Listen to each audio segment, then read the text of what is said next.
போங்க, மற்ற வேலையை பாருங்க, போங்க. சரிங்க சார்.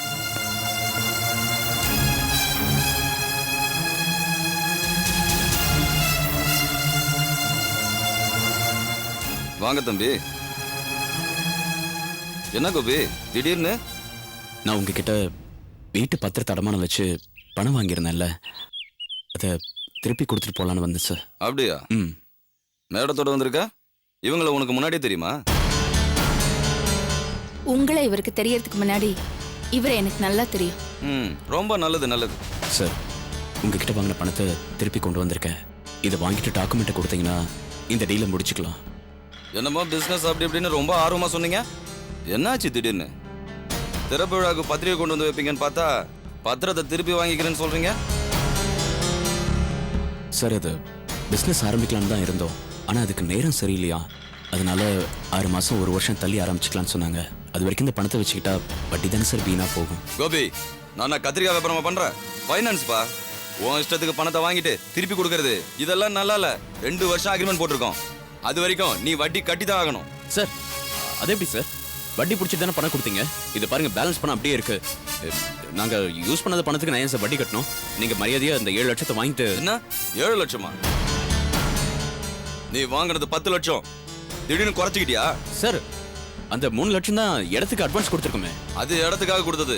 அதெல்லாம் இந்த கணக்குல வராது. இடத்துக்காக கொடுத்தது சரி, ஆனா அந்த இடத்தை எத்தனை பேருக்கு கொடுப்பீங்க? ஏற்கனவே ஒருத்தருக்கு கொடுத்துருக்கீங்க. அதுக்கப்புறம் கோபி, அப்புறம் நான் போய் கேட்டப்ப எனக்கும் அந்த இடத்தை தரேங்கிறாரு. யாரோ ஒருத்தரோட சொத்தை நீங்க வச்சு விளையாடிட்டு இருக்கீங்களா? ரஞ்சனி, இந்த விஷயத்துல நீ தலையிட வேணாம். நான் தலையிட்டதுனாலதான் இவருக்கு இந்த விஷயமே தெரிஞ்சது. வேண்டாம் ரஞ்சனி, என்ன பத்தி உனக்கு தெரியாது. தெரியாதா? இவருக்கு வேணா தெரியாம இருக்கலாம், ஆனா எனக்கு நல்லா தெரியும். இப்ப நீங்க இருக்கிறது, ஆரம்பத்துல நீங்க இருந்தது, அப்ப என்ன பண்ணிட்டு இருந்தீங்க, இப்ப என்ன பண்ணிட்டு இருக்கீங்கன்னு எல்லாமே எனக்கு தெரியும். மரியாதையா டாக்குமெண்ட் கொடுத்தீங்கன்னா உங்களுக்கு நல்லது. இல்லனா பிரச்சனை வேற மாதிரி ஆயிடும். இவருக்கு நான் கொடுத்த டாக்குமெண்ட் சட்டப்படி செல்லும். எல்லாத்தையும் லீகலா தான் எழுதி வாங்கியிருக்கேன். சட்டமா? சட்டத்தை பத்தி என்கிட்ட பேசுறீங்களா? உங்களை விட சட்டம் எனக்கு நல்லாவே தெரியும். லீகலா மட்டும் இல்ல, இல்லீகலா கூட என்னால போக முடியும். என்ன மிரட்டுறியா?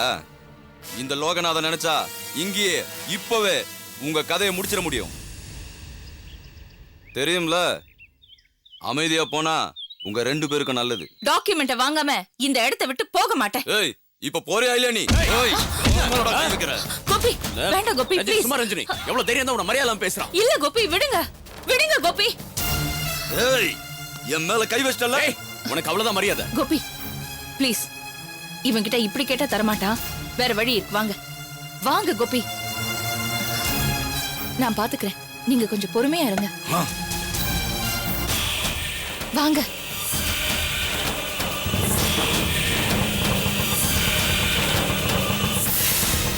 போலாங்க.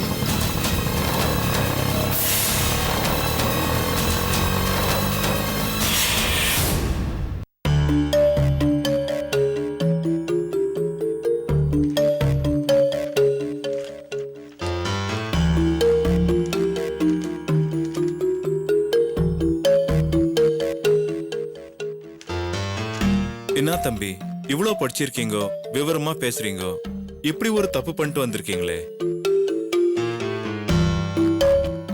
இடத்தை பாத்தீங்கோ, பேசுறீங்கோ, சரி. அக்ரிமெண்ட் போடுறதுக்கு முன்னால அந்த இடம் யார் பேர்ல இருக்கு, அந்த இடத்துக்கு சொந்தக்கார் யாரு, இதெல்லாம் தெரிஞ்சுக்கணும் இல்லையா? அக்கம் பக்கம் விசாரிக்க முடியலனா நேரா ரிஜிஸ்டர் ஆபீஸ் போயிடலாமே. அங்கே சொல்லிடுவாங்களே. எவ்வளவு பெரிய அமௌண்ட் கொடுத்துருக்கீங்க தம்பி. இப்போ சிட்டில நடக்கிற மோசடிகள்ல இதோ ஒண்ணு. ஒருத்தர்கிட்ட குறைஞ்ச விலைக்கு லீஸ்ல வாங்குறது, அதே இடத்த இன்னொருத்தருக்கு அதிக அமௌண்ட்டுக்கு லீஸ்க்கு விடுறது. இது அங்க சுத்தி இங்க சுத்தி கடைசியில என் கைக்கே வந்துடுச்சு. அந்த லோகநாதனை எவ்வளவு நம்பினேன், அவன் என்னை ஏமாத்திட்டான். அவனால எனக்கு எவ்வளவு பெரிய அவமானம். சார், அந்த பணத்தை கூட லோகநாதன் இருந்து தான் வாங்கணும் சார். அதுவும் இப்ப நாங்க குடியிருக்கிற என் அண்ணனோட வீட்டு அடமானம் வச்சு. அது 10-15 வருஷமா எங்க அண்ணன் கொஞ்சம் கொஞ்சமா சேர்த்து சம்பாதிச்சு வாங்கின வீடு சார் இது. என் அண்ணன் அது எனக்காக தான் சார் அடமானம் வச்சாரு. இப்போ இதோட டாக்குமெண்ட்ஸ் கூட லோகநாதன் கிட்ட தான் சார் இருக்கு. இந்த லோகநாதன் தப்பான ஆளுன்னு நான் இப்பதான் சார் தெரிஞ்சுக்கிட்டேன். அந்த டாக்குமெண்ட்ஸை வச்சு அவங்க ஏதாவது பண்ணிடுவாங்களோன்னு பயமா இருக்கு சார். ம் பணம் செலவு பண்றது மட்டும் இல்ல, நேரமும் ரொம்ப வீணாதான் ஆகும். அதனாலதான் உங்களை தேடி வந்திருக்கோம். ம் நீங்க தான் எப்படியாவது இந்த பிரச்சனையை நல்லபடியா தீர்த்து வைக்கணும். உங்களை தான் நம்பி இருக்கோம் சார்.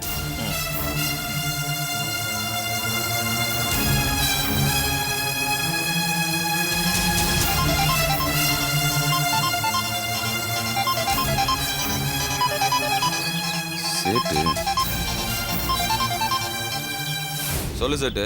லோகநாதன், உடனே வீட்டுக்கு வாங்க, உங்ககிட்ட பேச வேண்டியது இருக்கு. சரி சேட்டு, வரேன்.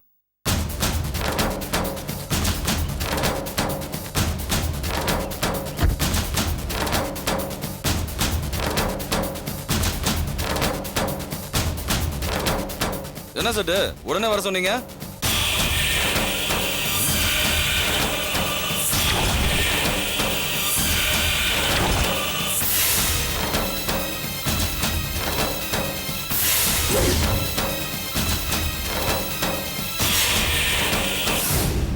சொல்லு சேட்டு, என்ன விஷயம்? நீ இப்படி பண்ணுவேன்னு நான் எதிர்பார்க்கல லோகநாதன். இது வரைக்கும் நான் எவ்வளவு பிசினஸ் கொடுத்துருக்கேன், என்னால நீ எவ்வளவு பணம் சம்பாதிச்சிருக்க பாரு. இப்போ உன்னால எனக்கு எவ்வளவு கெட்ட பேரு. சேட்டு, நீங்க இப்ப என்ன நடந்துச்சுன்னு கோவப்படுறீங்க? உங்களுக்கு சேர வேண்டியது ஏதாவது பாக்கி வச்சிருக்கனா? கரெக்டா தானே பணத்தை கொடுத்துட்டு வரேன். இது வியாபாரம், முன்ன பின்ன அப்படிதான் இருக்கும். நடுவுல வந்து நீங்க எதுக்கு மத்தியஸ்தம் பண்றீங்க? லோகநாதன், இடத்துக்கு சொந்தக்காரன் நான் தான். நாளைக்கு இவங்க கோர்ட்டு கேஸ்ன்னு போனா நான் தான் ஆளேனும், என் பேர் தானே கெட்டு போவோம். என்னமோ நான் தான் ஏமாத்துற மாதிரி அவங்க நினைப்பாங்க. என்ன தொழில் பண்ணாலும் ஒரு நாணயம் இருக்கணும். நான் உன்னை நம்பினேன், நீ இவங்களுக்கு நம்பிக்கையா இருந்திருக்கியா? நீ இவங்கள மட்டும் தான் ஏமாத்திருக்கியா, இல்ல இந்த மாதிரி நிறைய பேர் ஏமாத்திருக்கியா? இதோ பாரு லோகநாதன், நீ உங்களுக்கு லீஸ்க்கு கொடுத்த இடமும் வேணாமா, கடனா கொடுத்த பணமும் வேணாமா. ஒழுங்கா நீ பணத்தை வாங்கிக்கிட்டு பத்திரத்தை திருப்பி கொடுத்துடு. சேட்டு, நம்ம ரெண்டு பேருக்கும் பிசினஸ் டீல் இருக்குங்கிறதுக்காக என் விஷயத்துல நீங்க தலையிடுறத நான் விரும்பல. இவங்க பிரச்சனையை நான் பாத்துக்கிறேன். சார், இனிமே பாக்குறதுக்கோ பேசுறதுக்கோ எதுவுமே இல்ல. இவர் சரியில்லைன்னு எங்களுக்கு தெரிஞ்சு போச்சு. அதனால டீலை முடிச்சிடலாம். சேட்டு, நான் என்ன சொல்ல வரேன்றத முழுசா நீ எதுவும் சொல்ல வேண்டாம். நான் சொன்ன மாதிரி அவங்க வீட்டு டாக்குமெண்ட்டை உடனே கொடுத்துரு. மற்ற விஷயம் அப்புறம் பார்த்துக்கலாம். வீட்டு டாக்குமெண்ட் கொடுக்க சொல்லிட்டேன், கொடுத்துருவாரு. இனிமேலாவது இந்த மாதிரி ஆளுங்க கிட்ட ஏமாறாம இருங்க. Okay sir. லோகநாதன், நான் சொன்ன மாதிரி செய்யலன்னா பிரச்சனை வேற மாதிரி போயிடும். என்னை பத்தி உனக்கு தெரியும்ல.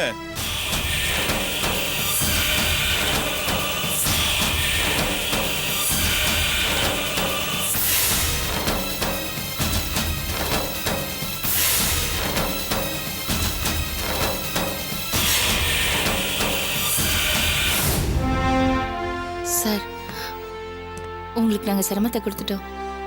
எங்களுக்கு உதவி பண்ணதுக்கு ரொம்ப தேங்க்ஸ் சார். சரிம்மா, நாங்க வரோம். வாங்க. வரோம் சார். வாங்க. போயிட்டு வரோம். வரோம் வாங்க. சார். வாங்க.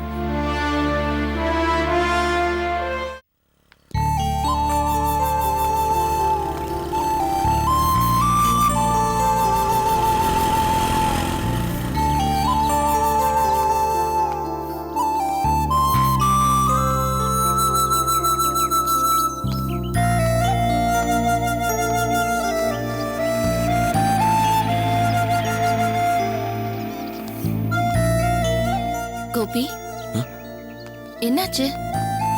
அதான் எல்லா பிரச்சனையும் முடிஞ்சிருச்சே. பிரச்சனை முடிஞ்சிடுச்சு. ஆனா ஒரே ஒரு நிமிஷத்துல நான் உன்னை ரொம்ப தப்பா நினைச்சிட்டேன் பாரு.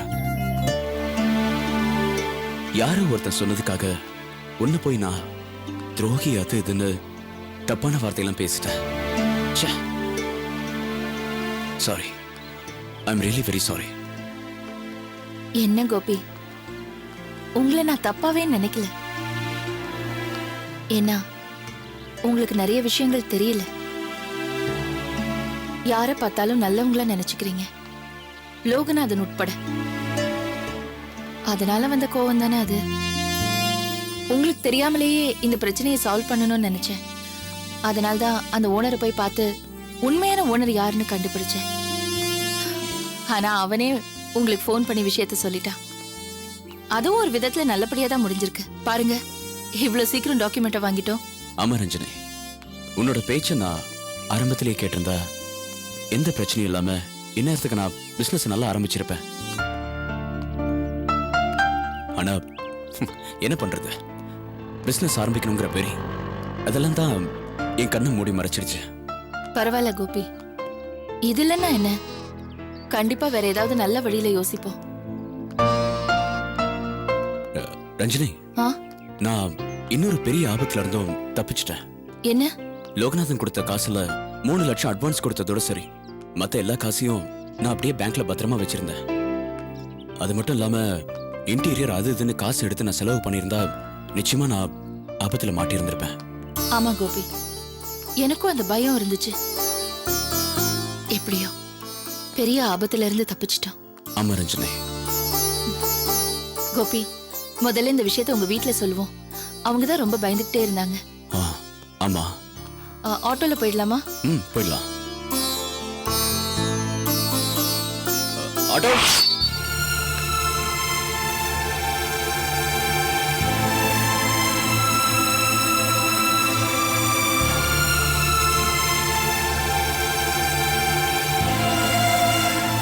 அண்ணா, வா கோபி, போன காரியம் என்னாச்சு? ஒன்னும் பிரச்சனை இல்லை அண்ணா. அப்பா, இப்பதான் நிம்மதியா இருக்கு.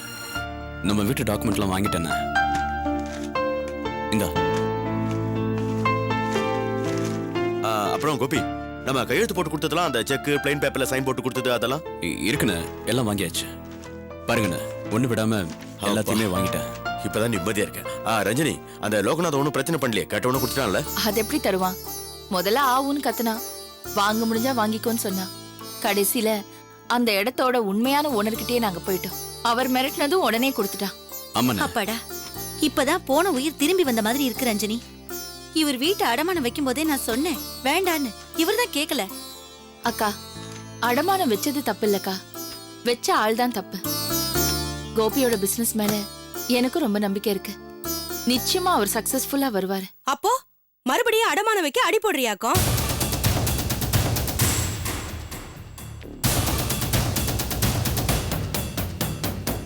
என்ன தம்பி பிசினஸ் பண்ணா அண்ணன் பணம் கொடுக்காம இருக்க முடியுமா, இல்ல அடமானம் வைக்காம தான் இருக்க முடியுமா?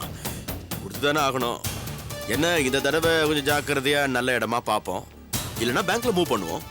இல்லைண்ணே, வேண்டாம். இப்போதைக்கு பிசினஸ் பண்ற ஐடியாலாம் இல்லைண்ணே. பார்ப்போம், வெளியே எங்கேயாவது நல்ல வேலை கிடைக்குதான்னு பார்க்குறேன்.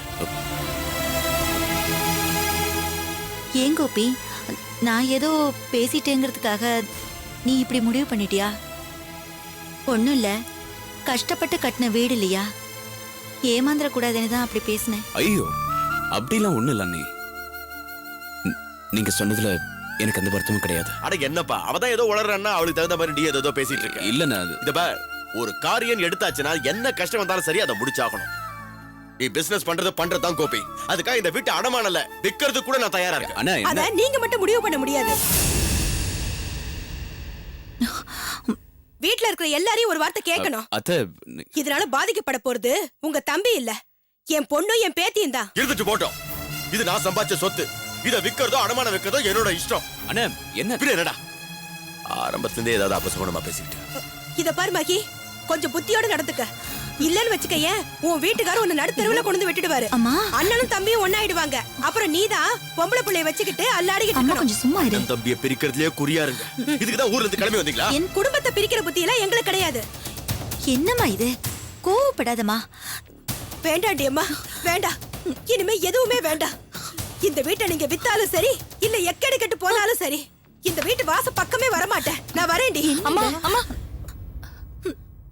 நீங்க பயப்படுற மாதிரி எதுவும் நடக்காதும்மா. தயவு செஞ்சு போகாதீங்க. ஆமாம்மா, இந்த கல்யாணம் வரைக்குமாவது நீங்க இருந்துட்டு போயேன். முடியாதுடி, யார் சொன்னாலும் நான் இங்க இருக்க மாட்டேன். ஆனா ஒண்ணு மட்டும் உன்கிட்ட சொல்றேன், இனியும் நீ உன் புருஷனை நம்பிட்டு இருந்தீனா, நீயும் உன் குழந்தையும் நடுத்தெருவுல பிச்சை எடுக்க வேண்டியதுதான்.